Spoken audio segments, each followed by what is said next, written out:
Hello and welcome to the Run Testers. My name's Nick, and in this video I'm going to be comparing the Hoka Bondi 9 and the Asics Gel-Nimbus 27.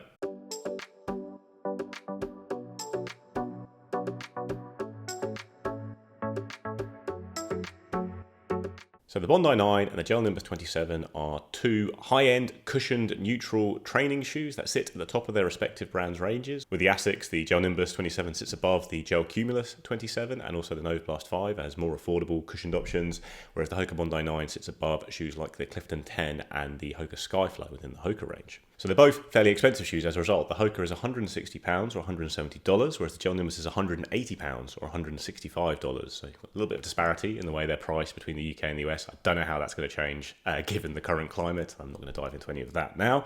They're very similar in weight. The Bondi 9 weighs in at 313 grams or 11 ounces in the UK 9. The Gel-Nimbus 27 is 314 grams or still 11 ounces in the UK 9.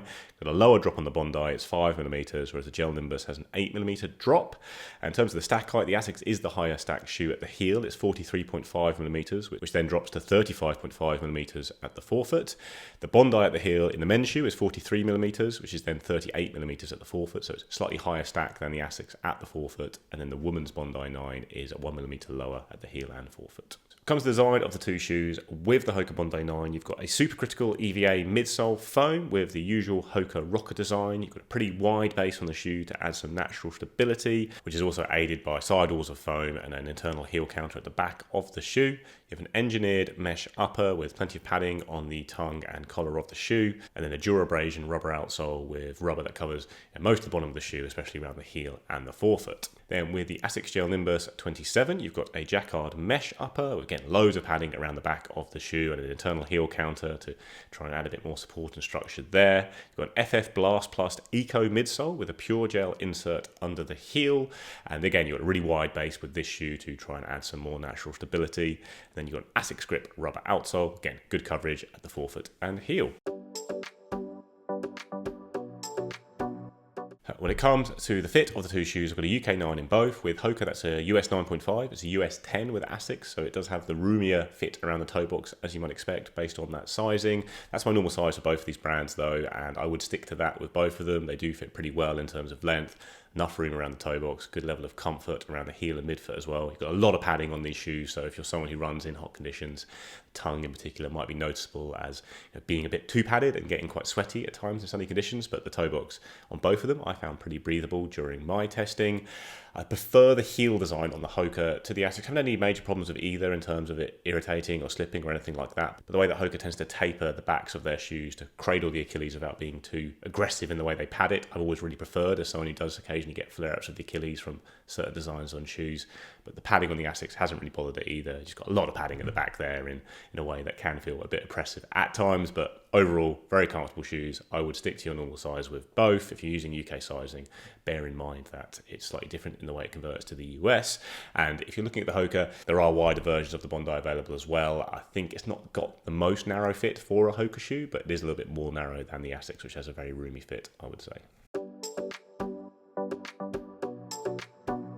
On to run test then, and I've done 55 or 60 kilometers of running in both of these shoes. I've used them both mostly for easy runs, as they are big cushioned, max cushion shoes designed mainly for protecting the legs on those easy runs, but I've also done some slightly faster stuff and a long run in both of these shoes, and for the most part enjoyed running in both of them. Neither are exactly my kind of shoe. Like when I look at cushion shoes for my own rotation, I'd probably go for something a little bit lower and lighter and narrower, but these are certainly very representative of their category in terms of providing a lot of protection underfoot, a big wide base for stability and comfort above all. So if you are looking at them, you'll be using them for similar purposes, like either you're a newer runner or maybe a heavier runner who wants a very comfortable shoe for all their running to give a lot of protection. Both of them would do the job well there. And then if you're someone with a running shoe rotation, these would be at the easy end of that rotation for sure. You'd pair them up with a more versatile daily trainer or even speed focused shoe to use for workouts, with these guys picking up the bulk of your easy and long run mileage when you're doing it at those relaxed paces. And then there are differences in how they go about that job. The Asics has a stiffer ride and a slightly higher drop. I think it's a slightly less rocketed shoe than the Bondi 9, which is noticeable for me. You snap through a little bit more, and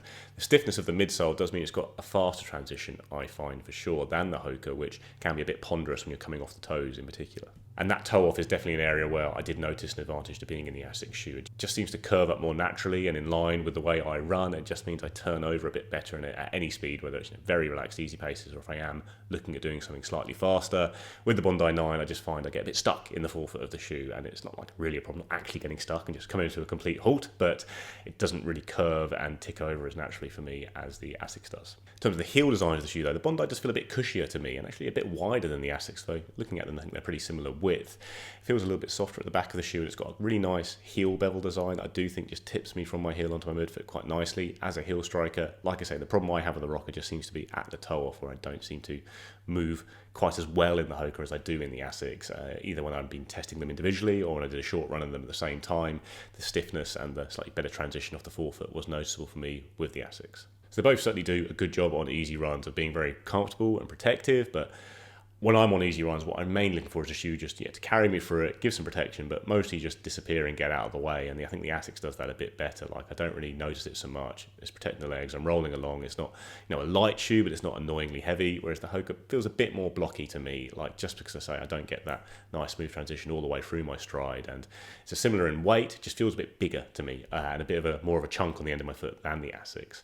I don't think either of them have got particularly lively foams in the midsole. You've got the supercritical EVA in the Hoka, but both shoes seem geared up much more towards comfort. Like, you don't get a lot of response off the foams. I think if anything, I probably get a bit more from the Asics foam. I don't know exactly what the makeup of FF Blast Plus Eco is, but and like I say, it's not a foam that you're getting loads of energy return from, but I think you get a tad more from the Hoka, which is really soft to the heel, but then like I say, it doesn't really give you a lot of bounce from the forefoot, and you're not getting that from the Asics either, but you are maybe getting a little bit more from it, I'd say, in that regard than the Hoka.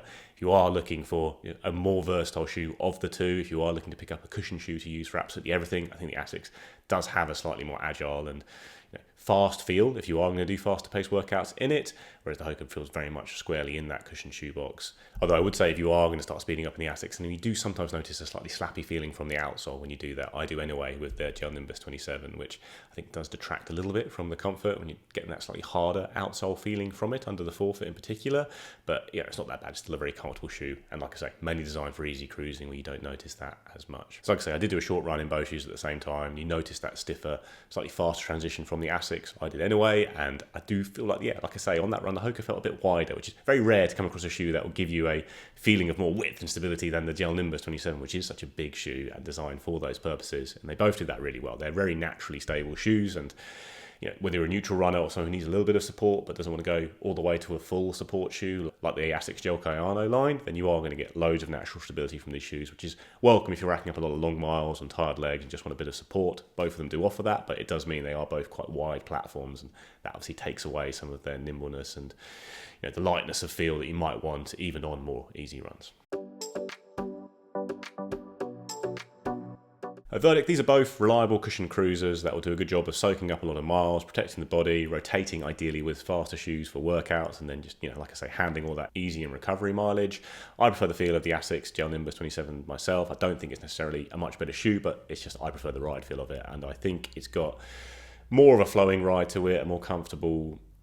That just means it's a bit more natural and easy to work with at any pace, really. I think maybe the Bondi 9 offers a bit more protection and stability, and I think if you're a heavier runner, maybe you'd value that, but the Gel-Nimbus 27 is so good at those fronts already, and I think it just offers a bit more in terms of all-round performance. And like I said in the run test, if you are looking for one shoe to do a bit of everything, it is the one I'd go for of these two. Like, neither are crazy versatile. The Nova Blast 5 would be probably a better option than both of them, but between these two, the Gel-Nimbus 27 I think is the better daily trainer in terms of that performance, while still really focusing on offering all that comfort when it comes to easy runs. So two solid options here. I would also say look at maybe the cheaper options in the line. I do think shoes like the Clifton and Skyflow are my preference in the Hoka lineup for cushion shoes that have a slightly lighter feel than the Bondi 9 all round. And like I say, Nova Blast 5 is a really cushion shoe that is lighter and just a bit more fun to run in at a range of paces, I think, than the Gel-Nimbus 27. But if you really are looking for one of these all-out max cushion cruisers, of these two, I slightly prefer the Gel-Nimbus 27 myself.